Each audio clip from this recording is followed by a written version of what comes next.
welcome back to Aetheral Space 10.10, the Silent Sword and the Miracle Slash. I can't believe Me, they got Bird Boy. I can't believe they got Bird Boy to be the narrator for Aetheral Space. It's like those little transition panes in anime, like Full Metal Alchemist. Full Metal Alchemist.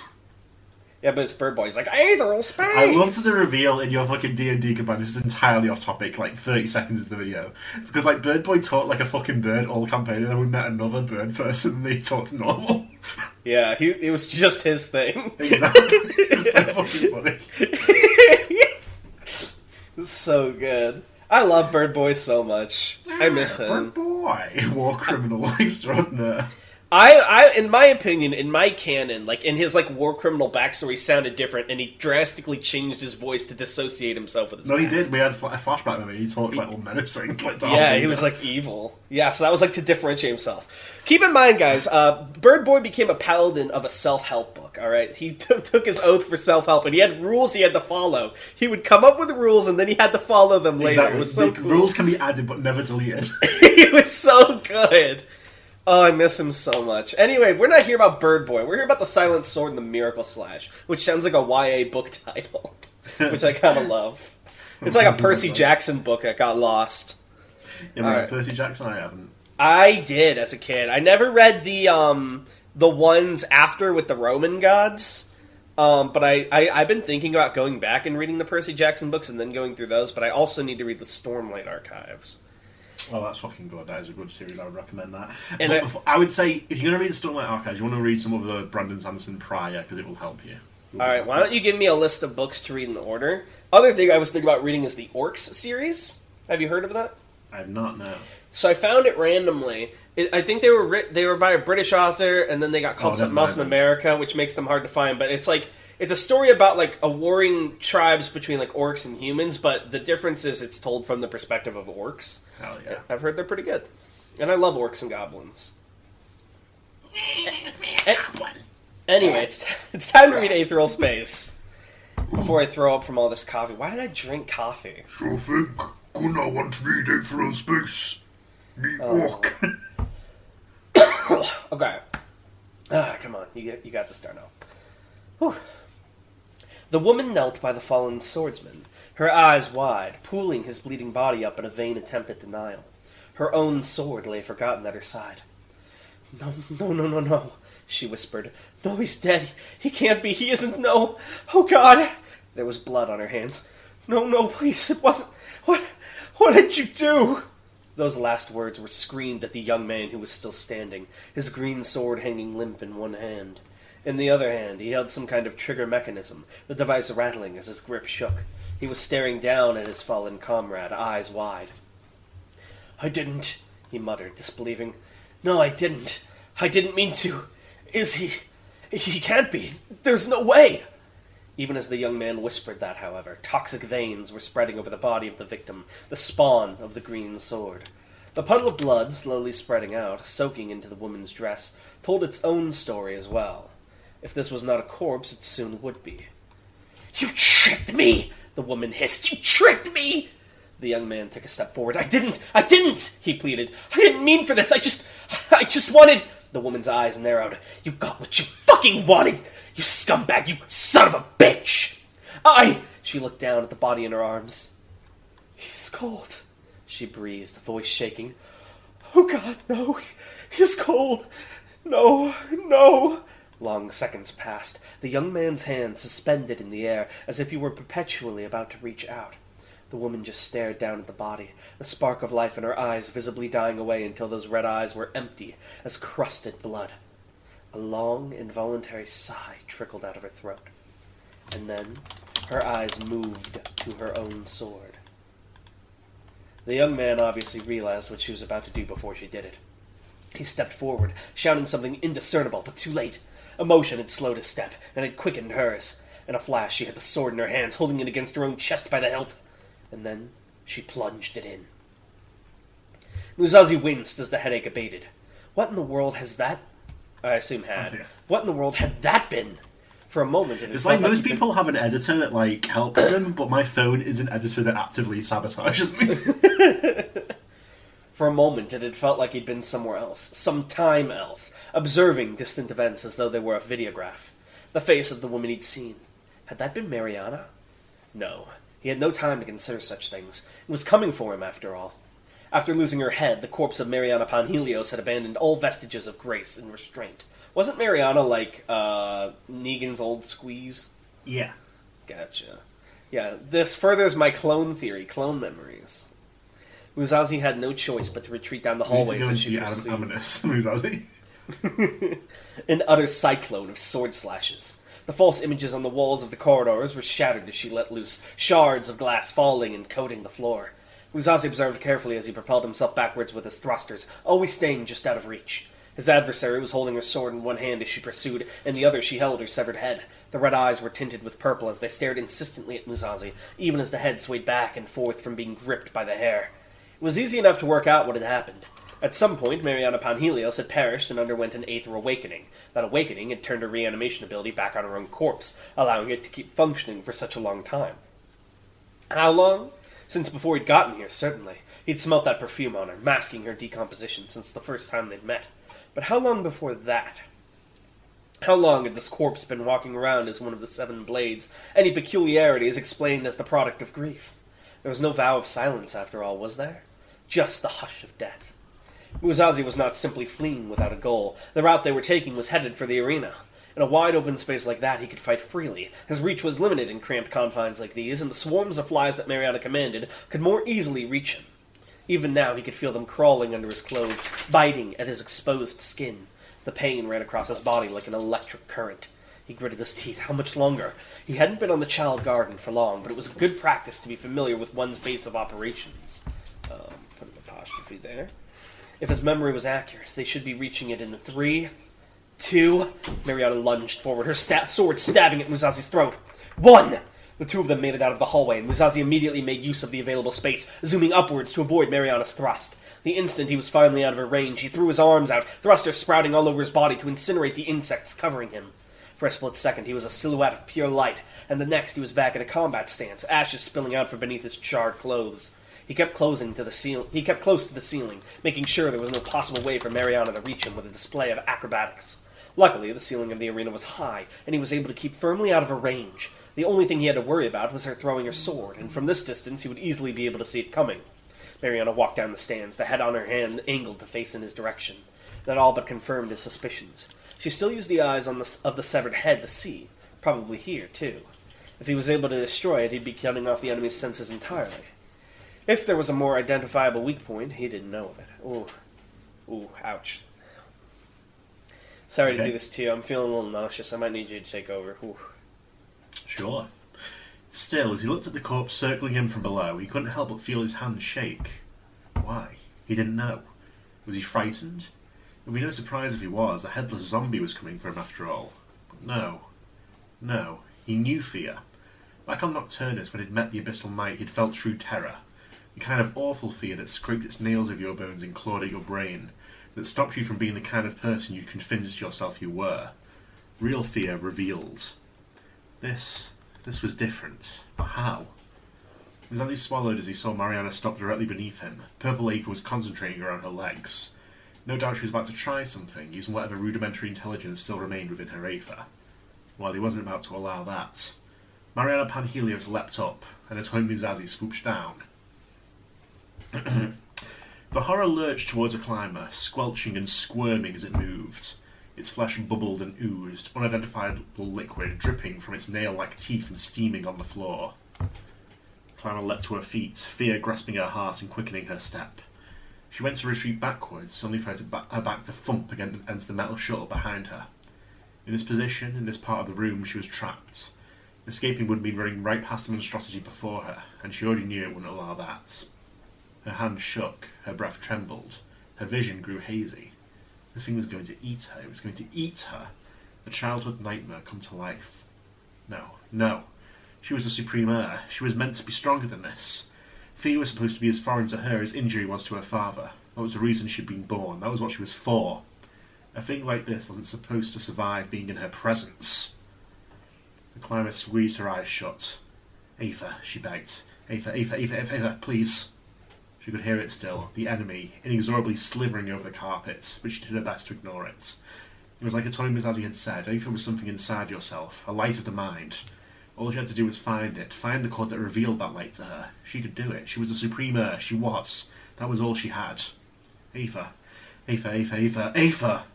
She searched through her mind, through old memories, through the lingering joy and sorrow they evoked, even through the terror this current situation sparked in her. She searched every corridor within herself for the Aether core that she knew surely must exist. She searched for a miracle. But the miracle never happened. There was only a yawning void, reminding her that right now she was nothing but fragile flesh and bone.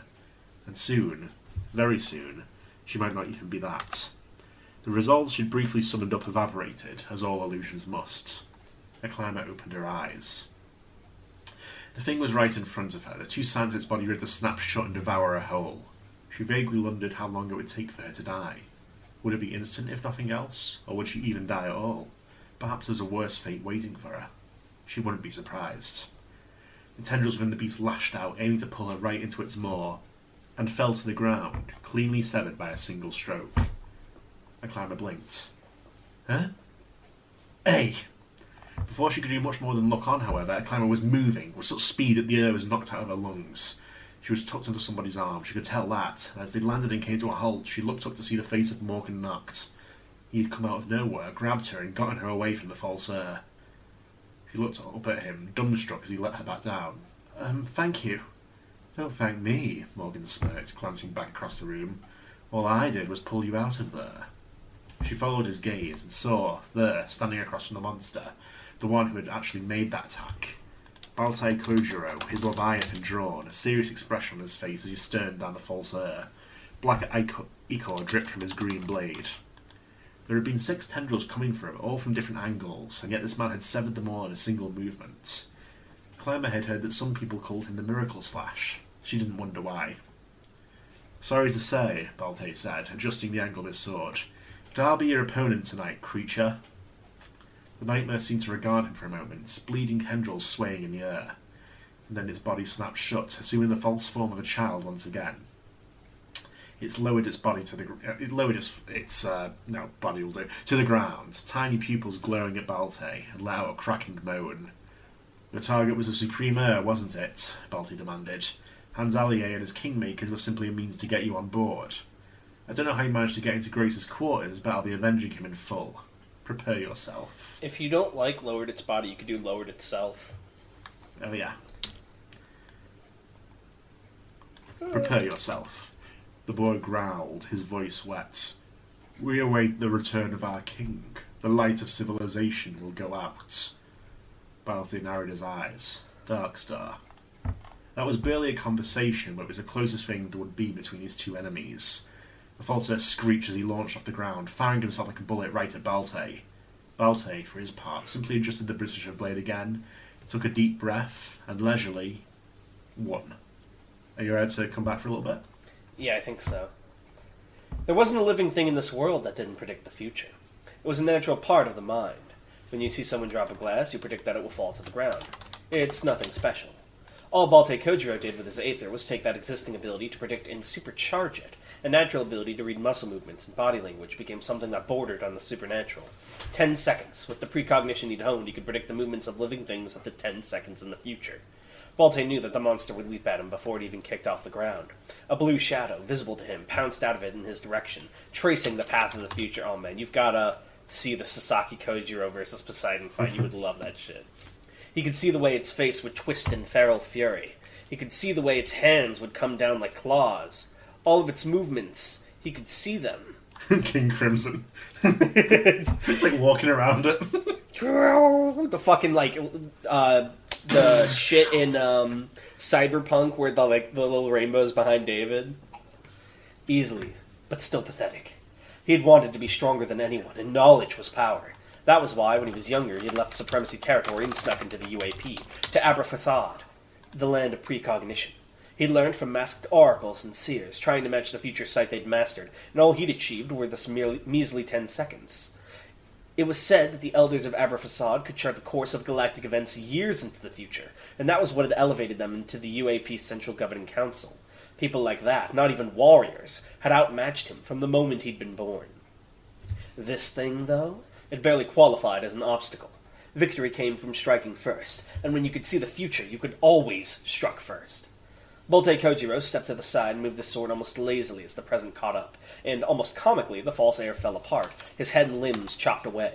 The decapitated head continued to flick around, the fingers continued to twitch, the legs continued to squirm, until Leviathan danced again, slicing the thing apart once more into clean pieces of 9 by 9 inches. The killer cut. He'd expected it would work against a thing like this.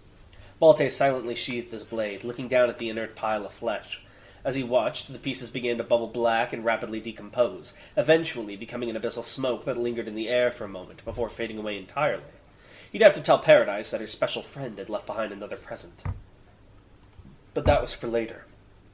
Bolte smiled as he looked up at his comrade Morgan and the young Supreme Heir. "Are you all right?" he asked. Morgan blinked. When he'd seen a toy Muzazi take out Hans Allier back on Ipsum, he'd been astounded by the swordsman's sheer speed. But with Bolte Kojiro, what inspired awe was his efficiency. He'd accomplished with 2 or 3 strokes of the sword what would take other warriors a plethora. The beast that had killed Edward Grace hadn't even been able to touch this man. More importantly, though, he'd killed the thing. Morgan bit his lip as the heir ran over to Bolte. "What's going on?" she asked anxiously. "What was that?" Bolte answered her. "We're not sure yet. Like I said, we think that creature was brought aboard by Mr. Allier, but we can't be certain what its objective was here."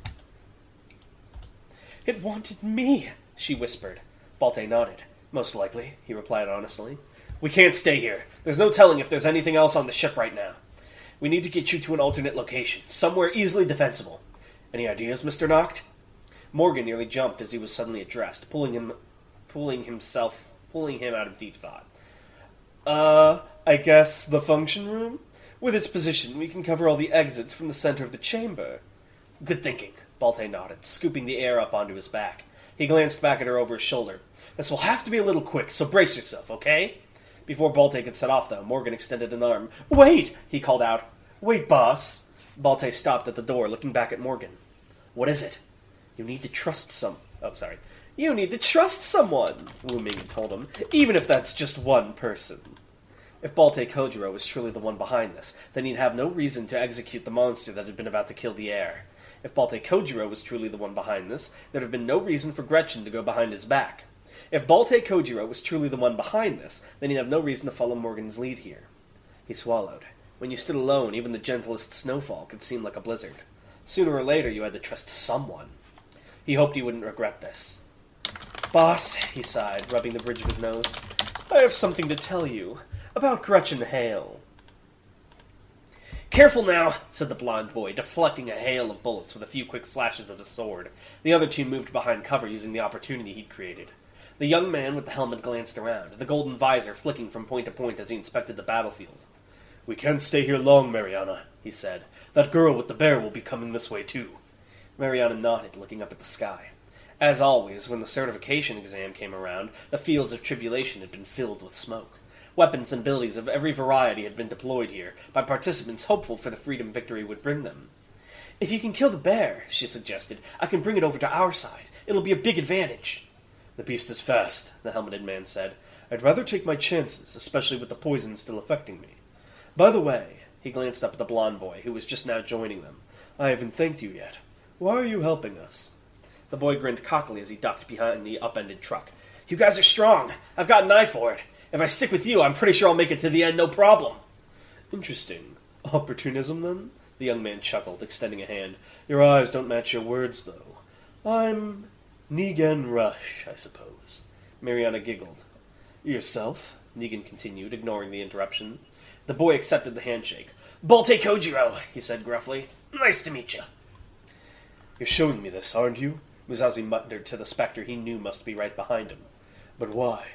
There was no answer, as expected, but Muzazi was beginning to understand it. The hallucinations of Negan Rush he'd been experiencing were not produced by his own mind, but rather were the result of an Aether ability.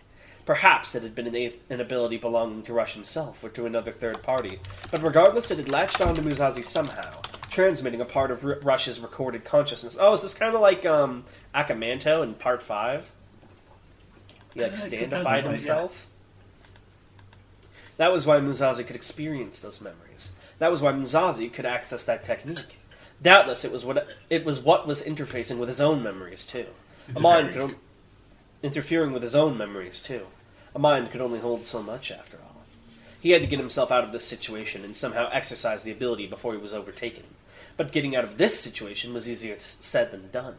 The arena was barely recognizable. The stands had been smashed to bits. The sand of the fighting zone itself had been scattered, revealing the metal floor deep beneath. The lights on the ceiling had mostly been shattered, leaving only a single source of illumination, and even that was flickering weakly. The clash of blades between Itoy Muzazi and Mariana Panhelios had so far encompassed nearly 100 strikes on each side, and their environment had paid the price for it. Clang! Oh, God, my stomach again. I'm sorry. I'm going to have to pass it to you. Muzazi repelled a blow that would have sliced into his eyes. His jaw was set and his gaze firm. His hands were bleeding from the flies that had eaten their fill, and superficial blows from Mariana had left a thin mark on his body. Someone even cut his dark hair, leaving it strangely lopsided. No, her cut arc. No. Not his beautiful locks. That's his appeal. Mariana no, he has his character development moment when he cuts his ponytail off and gives himself short hair. Mariana wasn't much better. He delivered wounds to her thrice now that would have been fatal for an ordinary combatant. He'd cut off her head, he'd punched a hole into her heart, and he'd opened up her belly. I don't know why I put that twice. None of it had deterred her in the least. She simply continued to advance, even as her entrails dragged behind her, leaving slick dark marks on the floor. The only thing for it then was to destroy the head, as Muzazi had originally suspected. If nothing else, she was using it to sense him. Getting rid of it would make restraining her far easier if that was the only way out of this. The head swayed in Mariana's hand like a pendulum, suspended by its hair, eyes fixed directly on Muzazi. Thus far, Mariana had defended it far more urgently than her own body, but if he timed it right, if he waited for the perfect moment for the height of the swing, Mariana came into range. There! Muzazi thrust luminescence forward, aiming directly for the spot between the head's eyes, just as Mariana had no doubt desired. In a single movement, she hurled the head up towards the ceiling, putting it out of his reach, and threw her body in the way of the blow instead. Muzazi tried to pull back, but momentum had already betrayed him. The blade struck perfectly and uselessly, running Mariana through by the heart and impaling her up to the hilt. Before Muzazi could pull luminescence free, however, Mariana twisted her wounded body, forcing the sword out of his grip. He lunged to grab at it again, as to create a thruster that would bring it back to him at least.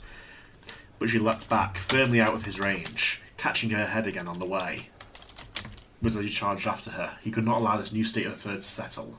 Against an opponent like this, he could not be without a blade. He was a radiant, he quietly told himself, but no, he needed luminescence. As Mariana landed, she pushed the hilt of luminescence further and deeper into her chest, buzzing it out of Muzazi's grip. And then, the second he came back into range, she let loose a devastating kick. He should have been able to dodge. But for some strange feral desperation, had stolen his focus and slowed his step. The leg struck him in the stomach like a shotgun blast, forcing him to double over and leaving him helpless as a sweep sent him down to the ground. Itoy Muzazi looked up just in time to see Mariana Panhelios bring her sword down. The fields of the planet had always been beautiful. The boy had always thought that. Yellow reeds sprout in every direction, punctuated by majestic grasping trees, the farming settlement so tiny in comparison to what nature had built. The boy paused for a moment on his way to the usual spot, looking out over the expanse. Minutes stretched on, unusual for him. He stood there for such a long time, in fact, that the person he'd expect to be waiting for approached him instead. "Hi, Mariana," he said, gaze not breaking from the horizon. She followed his line of sight. "What are you looking at?" she asked. "Everything," he smiled sadly. "It's just, you don't really think about it usually, do you? What we have here?" "What you have here, maybe," Mariana snorted, pulling the straps of her backpack tight. "All I've got to look forward to is looking after the farm." "Is that so?" The boy blinked placidly. There was a moment of silence, interrupted as Mariana pulled the two wooden training swords out of her back. She tossed one to him and he snatched it out of the air without looking. She grasped her own in one hand and got into a fighting stance, a cheeky grin on her face. "You gonna stand there writing poetry or whatever?" she said. "Are we gonna do this?" He turned to her, holding his sword steadily in both hands. "Mariana, can I ask you a question?" The smile dropped. Sure. If I left this place, if I went to become a special officer, would you really come with me?" Mariana nodded. "Of course. Why do you keep asking me that? Why would you come with me?" Marina paused, her sword freezing in the air. She glanced away. Well, I'm a friend, I guess. I don't need a reason. It took her a second too long to answer. The boy smiled softly. I see. Thank you. And inexplicable words came to Muzazi's lips. I think he would have forgiven you. The sword froze in the air, inches from Muzazi's face. Marina's body stopped mid-writhe, one arm high up in the air. There was a purple light in the eyes of the head she held there, and as Muzazi looked on, that light flickered out. All three, sword, body and head, dropped quietly to the ground, leaving Muzazi alone. You ready to come back for the last bit? Yeah, sure. The function... The tan honey is in the way. Sorry. I created a barrier. The function room was already occupied by the time they got there. Morgan stiffened, a hand on his sheathed sword, as he realized what he was looking at. Gretchen Hale was lounging on a couch made from Ioneer Yggdrasil's trusting branches, the fell beast himself standing quietly behind her. As the three of them, Morgan, Balte, and the heir, had arrived, Gretchen looked up from her repose, her eyebrows rising in surprise. "Hey there, guys!" she called out. Everything gone okay with the heir?" The supreme heir herself looked up uncertainly at Balte. She'd been in the room when Morgan had explained everything, laid out his evidence, so she had just as much reason to fear Gretchen as anyone. Morgan put a protective hand on her shoulder, pushing her behind him. He glanced at Balte. Fear wasn't exactly the word he'd used to describe that face, though. Ever since Morgan had revealed Gretchen's deceptions, Balte's expression had become a thing of harsh lines and a stark glare, a vision of utter fury. He'd barely said a word on the whole way here. His hand, too, was gripping his sheathed sword. "Officer Hale," he said slowly, seemingly calmly, rage really threatening to break free from between his words. "I believe you were ordered to guard the engineering section." "Well," Gretchen shrugged. "Well, you know, things worked out different." Morgan could see it in her eyes. She knew the jig was up. Any excuses now would be little more than a farce. Balte took a step forward, drawing his sword with a hiss of metal. "Were you perhaps too busy with your treason, officer?" Hale frowned. "What are you talking about?" As Morgan stepped forward to join him, Balte whispered out of the corner of his mouth. "You go for her left, I go for her right. Don't worry, Ioneer will not attack." He nodded, and in the instant Gretchen pulled herself up off that couch, the two of them leapt forward. Morgan stopped. He hadn't intended to stop. He'd intended to move into Gretchen Hale's blind spot and strike her once and for all. But for some reason he'd stopped. Pain was spreading out through his body. Was that the reason he'd stopped? Why had he stopped? Morgan looked down, and in that moment he understood. The blade of the sword called Leviathan was protruding from his stomach. He'd been run through from behind, stabbed in the back. "No! Dragon tactics!"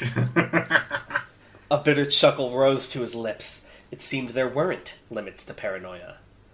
"I'd like to thank you for all your hard work," he heard Balte say from behind him, sounding genuinely sorrowful. "Negan appreciates that kind of diligence in the Seven Blades, too." And then, before Morgan could reply, the blade was torn out of him. So we know Leviathan has, like, the giga poison, but could someone remove poison by recording it out of your body? If they knew how, they could. No! Where's Dragon when you need him? Dragon appears behind Balte. He's like, nice technique. He's like, "I walked so you could run," and then he blasts him in the back with a stun laser or whatever. I have a request for this week's question, but you have to promise to fulfill it if I ask it. I want you to draw Negan Rush's helmet in MS Paint as best you can. As part of the episode? Yeah, well, I mean, obviously you can't put it in the episode, but that's my lore thing, and then put it in the Aetheral Space chat. Sure. So, if you want to know, if you want the fun because you fact, described it as like a cyclopean white and gold helmet, kind of, and I want to see what it looks like. I don't know, it's mostly gold, there's not much white to it, but sure, I'll draw it for you. Because I had a specific perception in my head, I'm curious of how much it matches to that. Okay, well, look forward to that in the Discord Aetheral Space chat, guys. There's your lore. I guess my lore question would be, where did the helmet come from, then? It's actually a repurposed sort of military helmet. It's that pretty standard issue. Oh. But sort of redecorated. Made all gold. He pimped out his helmet. He's legitimately for protection of the head, though. I see. Alright. Well, most practical Aetheral Space guy. I need to wear a helmet. Yeah, otherwise I could hurt my head. Unlike Dragon's short little cardigan. Why does no one wear, like... So if there's, like, plasma weapons, surely there's some sort of bulletproof vest equivalent for plasma, right? Oh, there are. We've seen people wear armor. Yeah. But Aether also serves as a form of armor, so... I see. Enough to stop plasma, even? If you're strong enough, yeah. We've Does seen, that mean- Roof does that mean on several it can- occasions catch plasma with a hand and throw it. Does that mean that Aether can, like, block temperature, too? Yeah. So, because he wouldn't just melt? Interesting. So with enough Aether, you could just, like, go into the sun. I guess. If you have Tell enough. me. I don't think anyone has enough, though. What about a bunch of people who teamed up together? The sun's really fucking hot, dude. I know, but, I mean, plasma's Well, I also don't- really fucking... Do you know how hot plasma I is? guess they could, but whether they would or not. Yeah. It's like, we're going sun diving. It's like, It's like, an why? extreme It's thing. like... There's a good lore question for you. You know how there's, like, extreme things like skydiving or whatever? What's, like, an extreme thriller sport for, like, Aether users? For Aether users? Yeah. Um... Because I imagine with Aether reinforcement, you can put your body through more punishment. So what's, like, an extreme, still risky sport for them? Well, obviously there's existence skydiving without a parachute, maybe. Yeah, skydiving without parachutes for cool Yeah, it's drops. like fucking One Piece skydiving. Yeah. I had an idea from what's called mountain diving, where they Okay. just, like, slide down a mountain as much as they can and try not to crash or get brutally fucked up with like, Aether-enforced speed and defense. Mm-hmm. Anyways, that's all I had. Alright, Spaceship riding. spaceship. Ooh, like surfing on a spaceship roof? Could you do that? Could you, like, record Hookins a would have bunch an easier time. Hear me out. Record a bunch of oxygen with your Aether. Reinforce your body to prevent, like, freezing in the void of space. And then like hitchhike on a spaceship like that. There is a special officer who does this, yes. Interesting. I'll tell you this. If Aether can stop, like, absolute zero from freezing you, it can definitely let you into a sun. Because absolute zero sucks all heat, because you're in, like, an infinite void. And, like, heat always transfers to what's colder, so it's like an infinite void of perfect coldness sucking the heat out. So if we can stop that, it can stop the sun. Checkmate. Checkmate Aetherists. Checkmate Aetherists! Alright, well, you heard it here first, folks. We'll see you guys next time. Oh, I had one other idea. Yeah. Actually, no, never mind. Okay, bye! Bye!